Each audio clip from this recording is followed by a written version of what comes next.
Hello friends, मेरा नाम भरत कुमार नेमा है। विक्रमशिला एकेडमी के इस यूट्यूब चैनल पर एक बार पुनः आपका स्वागत है।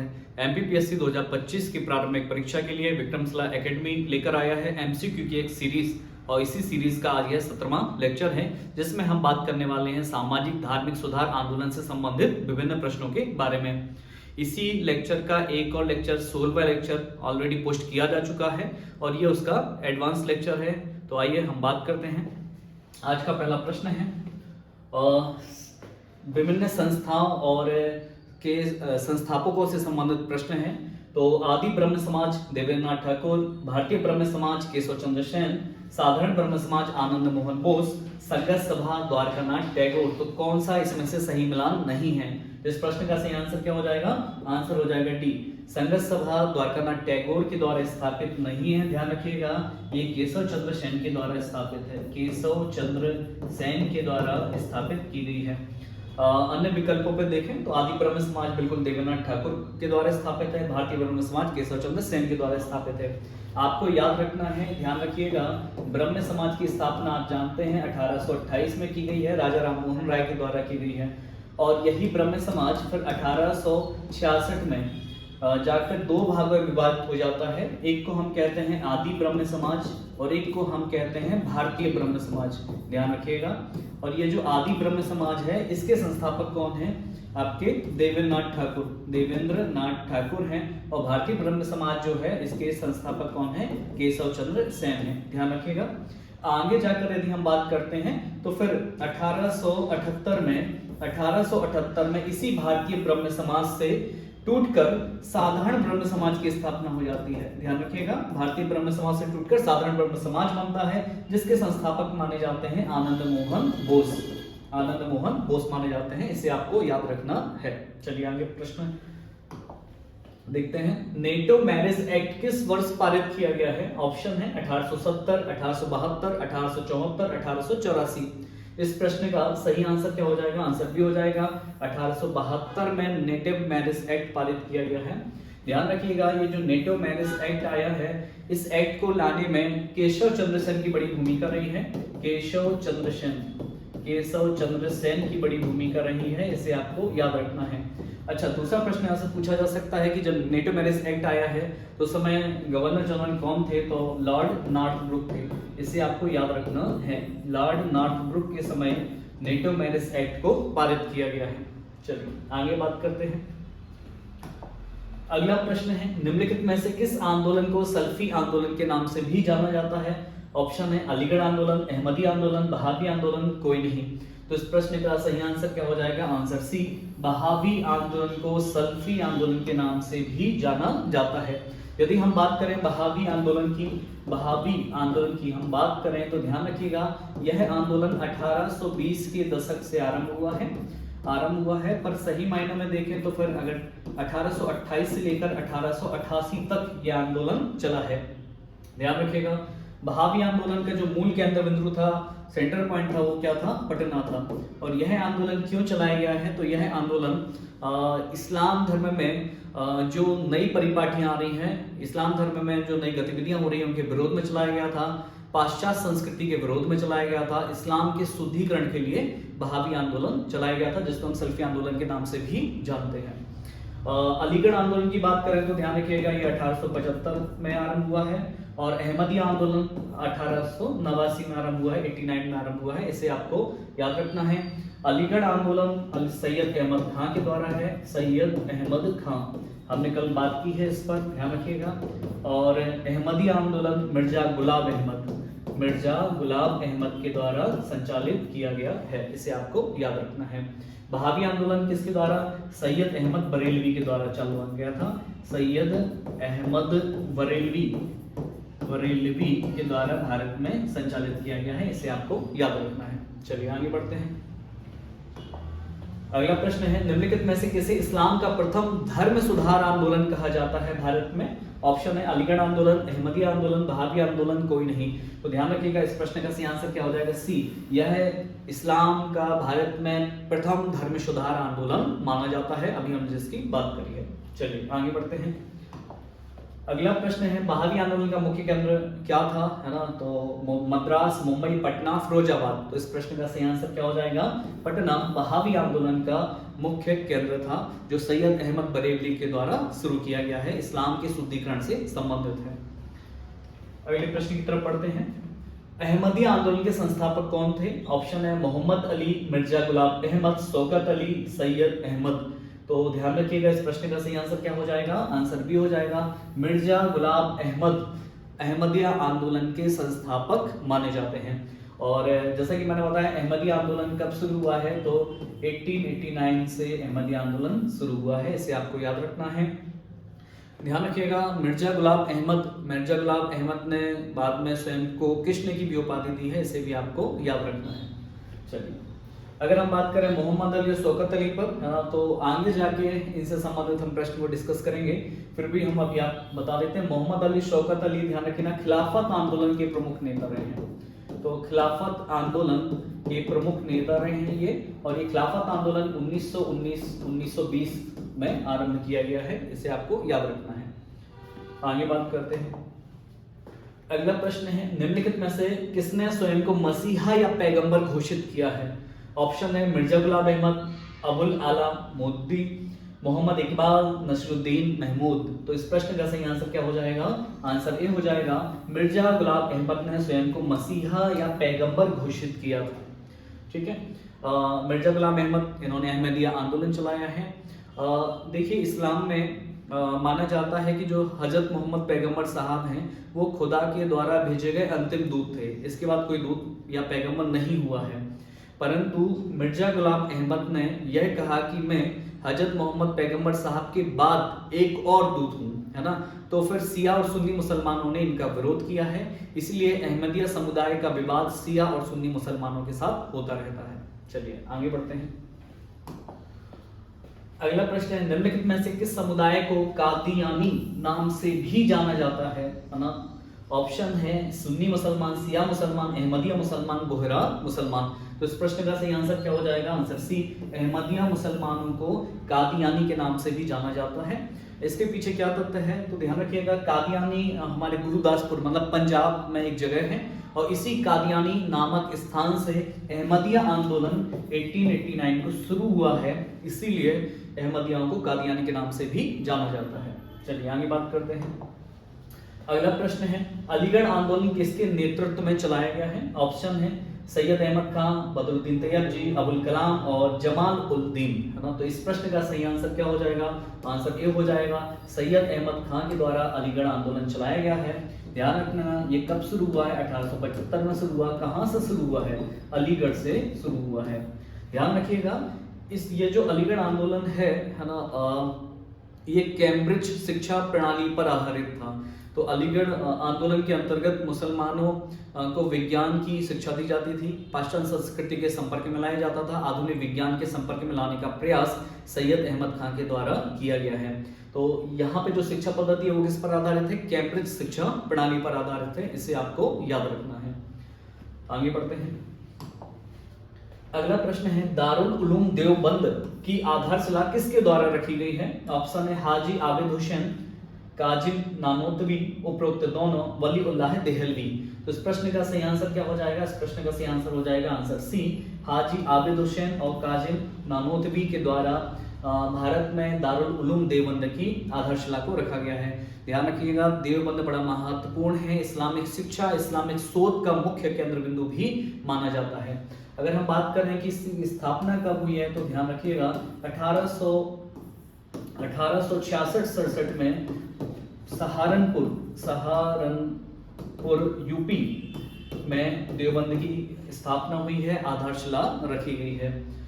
चलिए आगे बात करते हैं।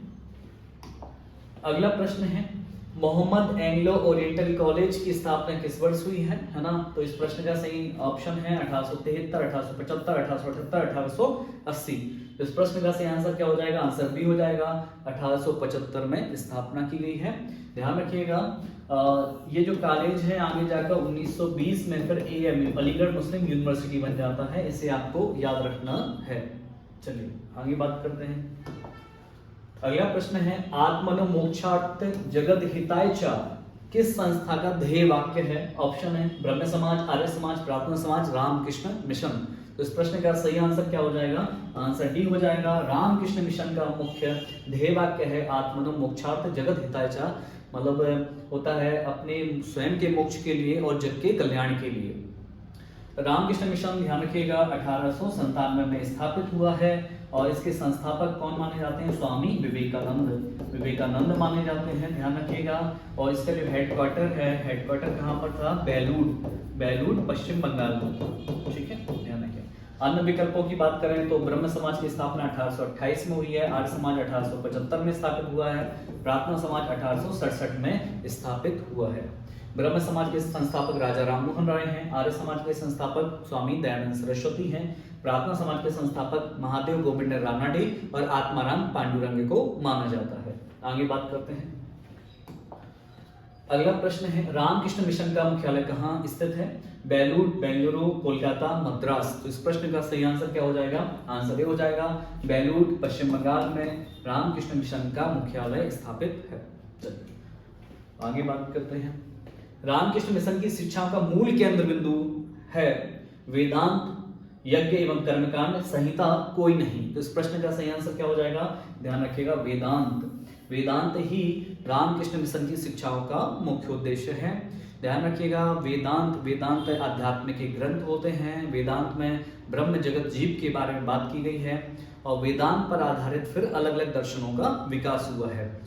जैसे शंकराचार्य ने जो अपनी फिलॉसफी दी है इसको अद्वैतवाद कहते हैं, रामानुजाचार्य का विशिष्ट द्वैतवाद कहते हैं। ऐसे ही वेदांत पर जो स्वामी विवेकानंद के विचार हैं, इन्होंने वेदांत को विज्ञान के साथ समाहित करके इसको नव वेदांत की संज्ञा भी दी है। तो ध्यान रखिएगा, नव वेदांत के बारे में या नव्य वेदांत के बारे में यदि बात होती है, नव्य वेदांत के बारे में बात होती है तो यहाँ पर दोनों के नाम आते हैं। एक तो स्वामी विवेकानंद जी और दूसरे डॉक्टर राधा कृष्णन। इन दोनों के नाम आपको याद रखना है, जो कि नव वेदांत या नव्य वेदांत से जुड़े हुए हैं। आगे बात करते हैं। अगला प्रश्न है, यदि आप भारत को जानना चाहते हैं तो विवेकानंद को पढ़िए। यह कथन किस महान विद्वान के लिए है? ऑप्शन है डॉक्टर राधा कृष्णन, डॉक्टर दयानंद सरस्वती। किस विद्वान के ने कहा है, माफ करिएगा, प्रश्न है यह जो कथन है किस विद्वान ने कहा है? तो डॉक्टर राधाकृष्णन, डॉक्टर दयानंद सरस्वती, रविन्द्रनाथ टैगोर, ज्योतिबा फुले। तो इस प्रश्न का सही आंसर क्या हो जाएगा? आंसर सी, रविन्द्रनाथ टैगोर ने यह कथन कहा है कि यदि आपको भारत को जानना है तो स्वामी विवेकानंद को पढ़िए। यदि हम बात करें रविन्द्रनाथ टैगोर की तो ध्यान रखिएगा, रविन्द्रनाथ जो टैगोर है ये बंगाल के बौद्धिक व्यक्ति माने जाते हैं। इनका संबंध कहाँ से है? बंगाल से है।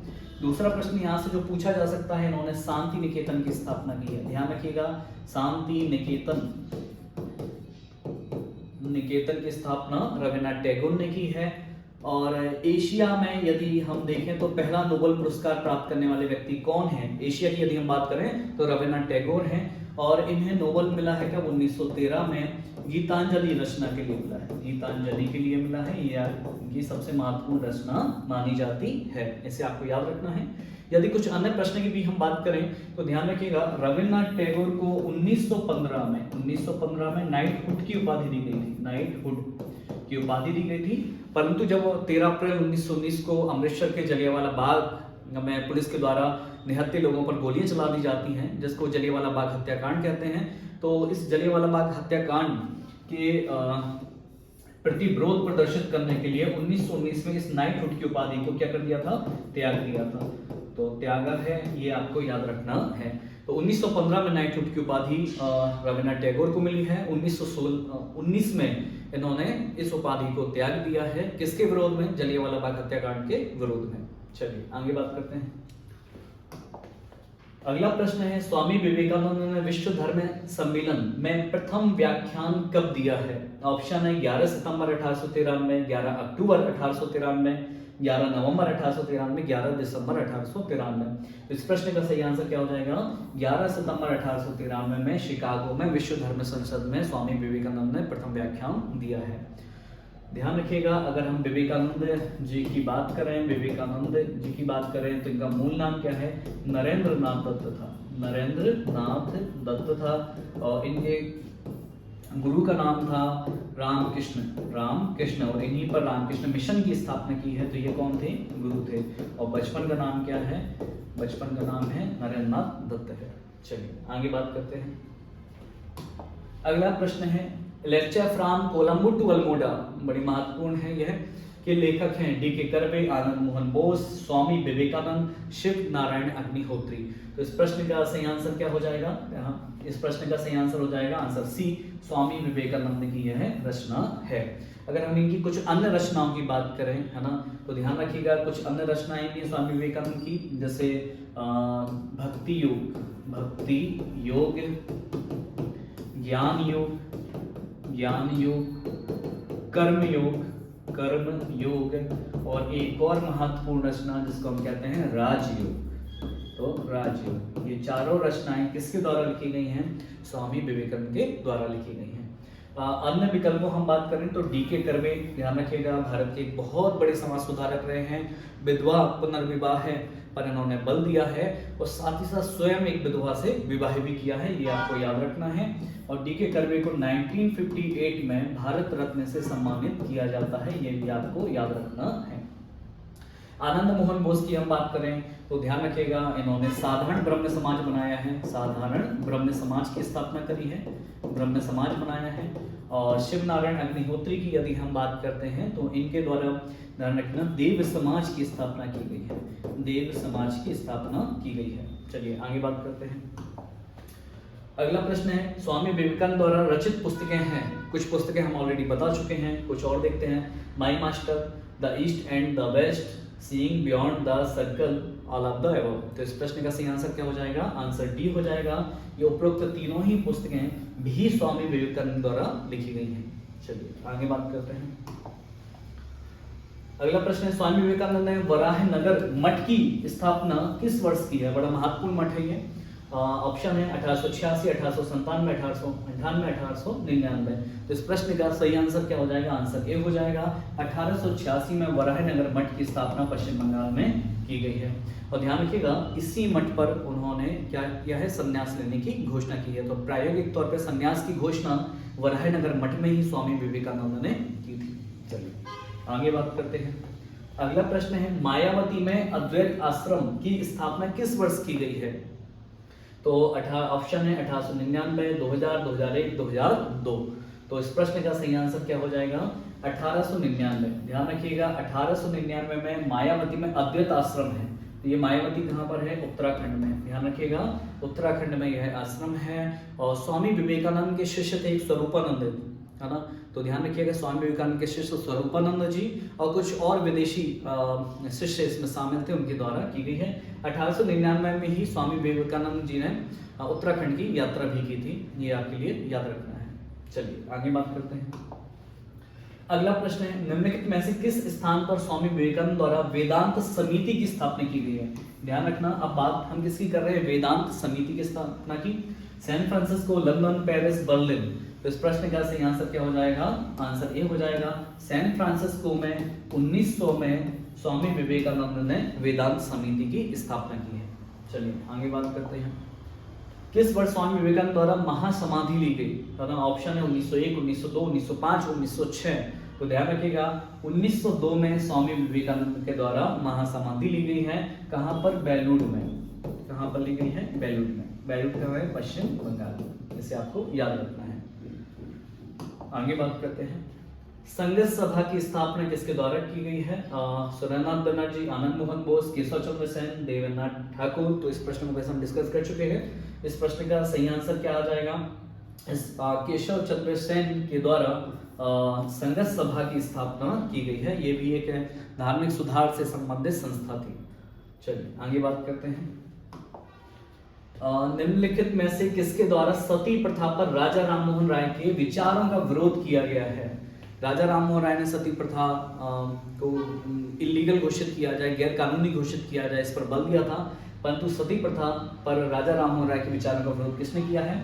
राधाकांत देव, देवेंद्रनाथ ठाकुर, नारायण दत्त, द्वारकानाथ टैगोर। तो इस प्रश्न का सही आंसर क्या हो जाएगा? राधाकांत देव। ध्यान रखिएगा राधाकांत देव एक उच्च वर्गीय ब्राह्मण थे और बड़े महान पंडित कहे जाते हैं। रूढ़िवादी ब्राह्मण थे, है ना, इसलिए इन्होंने सती प्रथा पर राजा राममोहन राय के विचारों का विरोध किया था। ध्यान रखिएगा, राजा राममोहन राय ने एक संस्कृत भाषा में एक व्याकरण कोश की भी स्थापना की है, वह भी महत्वपूर्ण है। और इन्होंने एक धर्म सभा की स्थापना की है, ध्यान रखिएगा, धर्म सभा की स्थापना की है 1830 में की है, इसे आपको याद रखना है। चलिए आगे बात करते हैं। अगला प्रश्न है, एशियाटिक सोसाइटी की स्थापना कब और कहाँ हुई है? ऑप्शन है 1770 मुंबई, 1774 कोलकाता, 1874 मद्रास, 1881 इलाहाबाद। तो इस प्रश्न का सही आंसर क्या हो जाएगा? आंसर हो जाएगा बी, 1774 में कोलकाता में एशियाटिक सोसाइटी की स्थापना की गई है। किसने की है? विलियम जोन्स ने करी है। विलियम जोन्स के द्वारा एशियाटिक सोसाइटी, है ना, की स्थापना की गई। कहाँ पर की गई? कोलकाता में फोर्ट विलियम में, फोर्ट विलियम था, फोर्ट विलियम में यहाँ पर स्थापना की गई थी। एशियाटिक सोसाइटी ने क्या कार्य किया है? तो ध्यान रखना, जो प्राचीन भारतीय ग्रंथ हैं, है ना, उनके रिसर्च से संबंधित उन्होंने कार्य किया है। प्राचीन भारतीय संस्कृति को बढ़ावा देने की यहाँ पे कोशिश की गई है विलियम जोन्स के द्वारा। आगे बात करते हैं। अगला प्रश्न है, प्रसिद्ध नाटक अभिज्ञान शाकुंतलम का अंग्रेजी भाषा में अनुवाद किसके द्वारा किया गया है? ऑप्शन है William Jones, Max Muller, Edward Tylor, V A. Smith.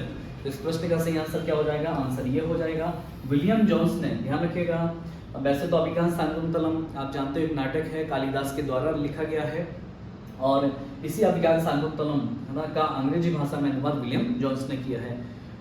एक प्रश्न यहाँ से पूछा जाता है, एशियाटिक सोसाइटी जो विलियम जोन्स ने बनाई है, तो एशियाटिक सोसाइटी द्वारा विदेशी भाषा में अनुवादित पहला संस्कृत ग्रंथ कौन सा है या संस्कृत नाटक कौन सा है? तो ध्यान रखिएगा अभिज्ञान शाकुंतलम। तो चूंकि विलियम जोन्स एशियाटिक सोसाइटी से संबंधित हैं और उस सोसाइटी के द्वारा अभिज्ञान शाकुंतलम का अंग्रेजी भाषा में अनुवाद किया गया है। अगला प्रश्न है, विधवा पुनर्विवाह संघ की स्थापना किसके द्वारा की गई है? ऑप्शन है पंडित विष्णु शास्त्री, दयानंद सरस्वती, स्वामी विवेकानंद, राजा राममोहन राय। तो यहाँ पे विधवा पुनर्विवाह संघ की बात हो रही है, तो आंसर सही आ जाएगा क्या? पंडित विष्णु शास्त्री के द्वारा विधवा पुनर्विवाह संघ बनाया गया है। कब बनाया गया है? 1866 में बनाया गया है। ठीक है, इस संघ का एक और नाम था, इसको विधवा पुनर्विवाह है, पुनर्विवाह है उत्तेजक, माफ करिएगा,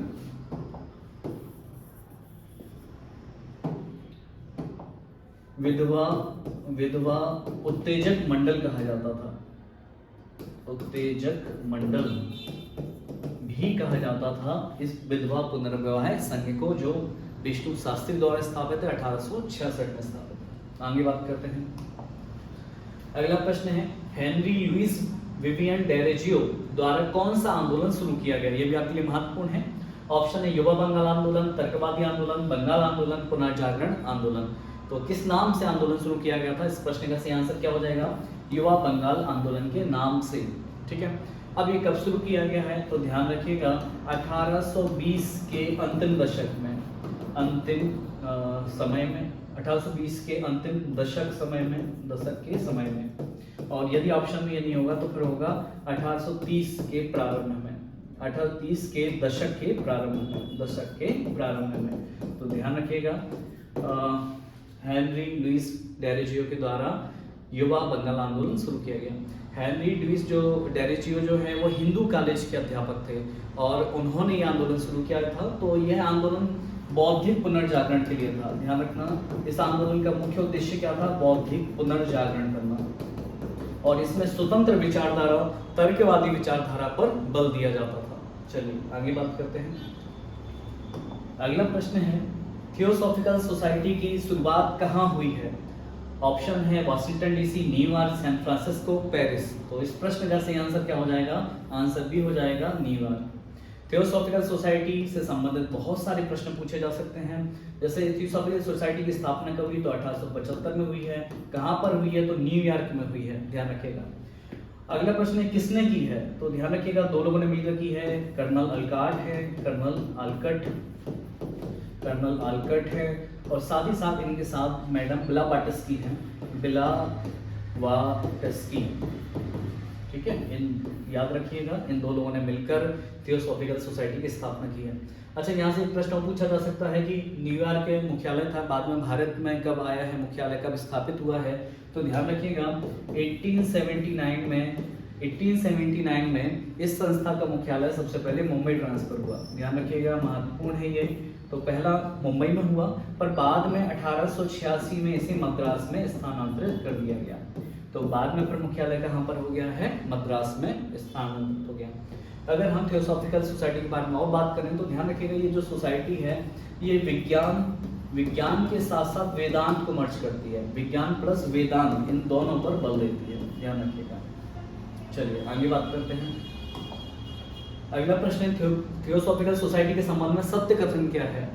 ऑप्शन है, प्राचीन हिंदू, बौद्ध और पारसी दर्शन के अध्ययन को बढ़ावा दिया, विज्ञान के साथ वेदांत का प्रचार किया, गुप्त विद्या पर जोर दिया, और उपरोक्त सभी। तो इस प्रश्न का सही आंसर क्या हो जाएगा? आंसर डी हो जाएगा। ये तीनों ही कथन थियोसॉफिकल सोसाइटी के संबंध में बिल्कुल सही माने जाते हैं। एक चीज और आपको ध्यान रखना है, थियोसॉफिकल सोसाइटी ने भारत में आर्य समाज के साथ मिलकर कार्य किया है। तो ये प्रश्न भी पूछा जा सकता है, थियोसॉफिकल सोसाइटी ने भारत में किसके साथ काम किया है? आर्य समाज के साथ। और थियोसॉफिकल सोसाइटी की एक प्रमुख लीडर रही है भारत में, कौन? Annie Besant. तो एनी बेसेंट ने एक लंबे समय तक इस थियोसॉफिकल सोसाइटी की भारत की अध्यक्ष भी रही। आज के लिए इतना ही। आगे हम बात करेंगे भारतीय स्वतंत्रता से संबंधित विभिन्न प्रश्नों के बारे में। आप सभी का बहुत बहुत धन्यवाद।